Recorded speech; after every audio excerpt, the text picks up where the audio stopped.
ಕೆರೆ ಪುನಶ್ಚೇತನ ಕಾರ್ಯಕ್ರಮವನ್ನ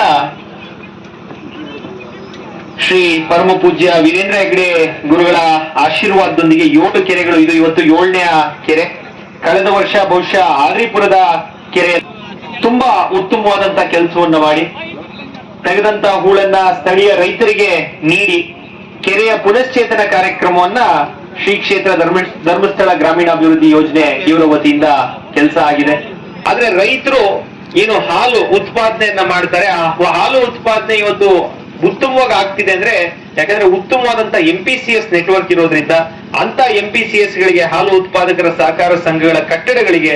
138 ಕಟ್ಟಡಗಳಿಗೆ ಶ್ರೀ ಕ್ಷೇತ್ರ ಧರ್ಮಸ್ಥಳ ಗ್ರಾಮೀಣಾಭಿವೃದ್ಧಿ ಯೋಜನೆ ಅಡಿಯಲ್ಲಿ ನಮ್ಮ ದೊಡ್ಡಬಳ್ಳಾಪುರ ತಾಲೂಕಿನ 138 MPCSಗಳು ಒಟ್ಟು ಇರುವಂತ 242ರಲ್ಲಿ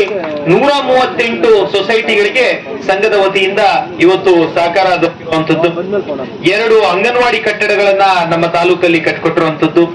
ಸಾರ್ವಜನಿಕ ಶೌಚಾಲಯಗಳು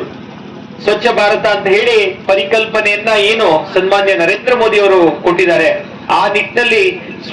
ಸಾರ್ವಜನಿಕ ಶೌಚಾಲಯಗಳು 4 ಸ್ಥಳಗಳಲ್ಲಿ ಮಾಡಿರುವಂತದ್ದು. ಗ್ರಂಥಾಲಯ ಕಟ್ಟಡ, ಸಮುದಾಯ ಭವನ, ವರ್ಕ್ ಶೆಡ್, ಯುವಕ ಮಂಡಳಿ, ಭಜನಾ ಮಂದಿರ,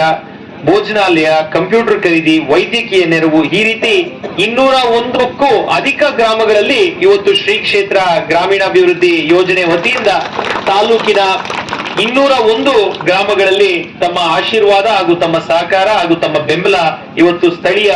ರೈತರಿಗೆ ಮತ್ತು ಗ್ರಾಮಸ್ಥರಿಗೆ ದೊರಕಿರೋದಕ್ಕೆ ತಾಲೂಕಿನ ಪರವಾಗಿ ತಮಗೆ ಹೃತ್ಪೂರ್ವಕ ಧನ್ಯವಾದಗಳು ಹಾಗೂ ನಮಸ್ಕಾರಗಳನ್ನ ನಾನು ವೇದಿಕೆಯ ಮುಖಾಂತರ ತಿಳಿಸ್ತಾ ನಿಮ್ಮ ಪಾದಾರವಿಂದಗಳಿಗೆ ನಮ್ಮ ತಾಲೂಕಿನ ಜನತೆಯ ಪರವಾಗಿ ನನಗೆ ಇವತ್ತು ಏನು ನಮಸ್ಕಾರ ಮಾಡ್ಲಿಕ್ಕೆ ಮತ್ತು ನಿಮ್ಮ ಒಂದು ಆಶೀರ್ವಾದ ಪಡಿಲಿಕ್ಕೆ ಏನು ನಮಗೆ ಸಿಕ್ಕಿದೆ. ಮುಂದಿನ ದಿನಗಳಲ್ಲಿ ವೇದಿಕೆ ಮೇಲಿರುವಂತಹ ನಮ್ಮ ರಾಣಿ ಸತೀಶ್ ಮೇಡಮ್ ಅವರಾಗ್ಬೋದು ಹಾಗೂ ಮೇಡಮ್ ಅವರು ಶ್ರೀಮತಿ ಶ್ರದ್ಧಾ ಅಮಿತ್ ಮೇಡಮ್ ಅವರಾಗ್ಬೋದು ಹಾಗೂ ಸಂಸ್ಥೆಯ ಈ ಜಿಲ್ಲೆ ಹಾಗೂ ಈ ಭಾಗದ ಎಲ್ಲ ಪ್ರಮುಖರಲ್ಲಿ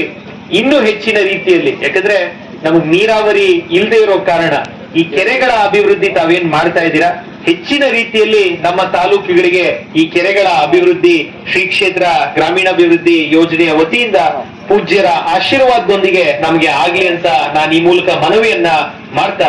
ಶಾಲಾ ಶಿಕ್ಷಣಕ್ಕೂ ಸಹ, ಶಿಕ್ಷಣದ ವ್ಯವಸ್ಥೆಗೆ ಹಾಗೂ ಆರೋಗ್ಯದ ವ್ಯವಸ್ಥೆಗೂ ಸಹ ತಮ್ಮಿಂದ ಅತಿ ಹೆಚ್ಚು ನಮಗೆ ಬೆಂಬಲ ದೊರಕಿದೆ.